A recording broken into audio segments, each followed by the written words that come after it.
Thanks for taking the time to look at this. I'm just going to communicate the idea I had the other day to capture all the subcontracting information in a way that I hope is going to be simple and will work for large and small projects. Sorry it took a bit longer than I thought. I ran into several issues with data structures and active memory and all kinds of fun things like that. But I think those are all worked out now, so from here forward it's just a matter of cleaning it up if we do decide to go this route. So let me jump in. What I'm showing here, as you know, is just the main test assignment page. And most people, I think, are doing this on a boring by boring basis, like I'm showing. The method I'm going to demonstrate works whether they do it this way or some folks like to, there it is, enter the information for all the borings at once. So you can see on the left-hand side, instead of just showing for one boring all the samples, it shows all the samples for the test. This works in either case. So they'll come in and assign their tests like normal. Let's say they want some hydrometer tests here, and they're only going to do it on these samples. And then they could go through and assign it for each of the borings. Now, when they leave the tab, it's going to trigger a run of this procedure like this, and they'll get a pop-up window only if there's been any changes made to the test assignment. So if they go into that table, don't make any changes, they won't get this. But this is a means to enter information about subcontracting of the samples. So it's very rough at this point, and we'll clean that up, but hopefully you can see the functionality. So we're showing each row is a different lab test, and only tests that have at least one sample assigned within the project show up there. And you can see the quantity assigned in this next column. So this first column, subcontractor 1, the user has an opportunity to choose maybe a Terracon office from this drop-down menu if they're going to send it to another office, a third-party firm, and we can clean that up a bit and decide how we want to enter that information. I'm thinking this might be a good chance to go ahead and enter not only the title of the other firm / office, but also maybe contact information, date needed to complete, information like that might be a good chance to capture here. We can talk about that.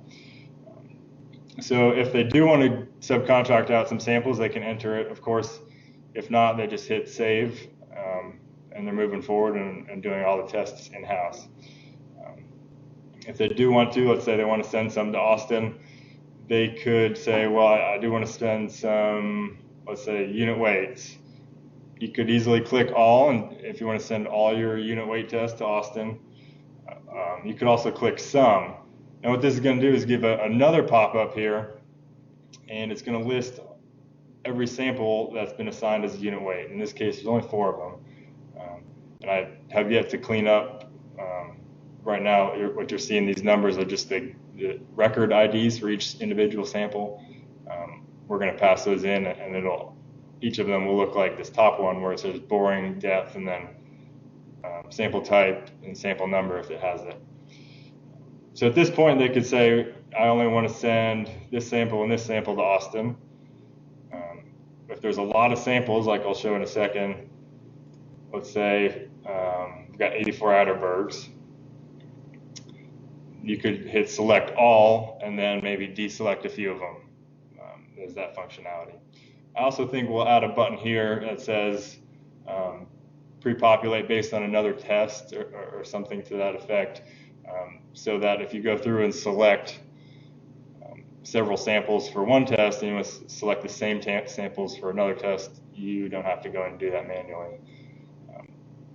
So that's how that works. Now, if the user comes in and adds any samples to send to Austin, let's say, I don't have this working yet, but another column, subcontractor 2, is going to pop up here, and they could do the same thing there. So this allows them to send samples to multiple subcontractors / Terracon offices. And there's a lot of blank space here. That'll be a bit more dynamic, so things will appear and the window will grow as needed. I'm thinking maybe if the six subcontractor options, maybe we could do more just in case. So at this point, they would just, once they enter all the information, hit save, and that's going to save to the GINT project. Next time they come in and make any changes, this window will pop up and be pre-populated with what they've already entered, so they won't have to redo anything. Same thing with it'll save the subcontractor information as well. I also included this little window up here. I don't have it working yet, but I think this would be a good chance to say, hey, what is this? Why are we doing it? And there will be an option to hide it. So if you're making a lot of changes to a project and you're doing all your lab testing in-house and don't want to deal with it, there will be a Boolean button in another table to say, hey, don't show my pop-up. And that'll be communicated in that button. I think that is about it, everything I wanted to cover. I appreciate your time. Hopefully this is a good option. If not, maybe it gives us some ideas to move forward otherwise. Thanks.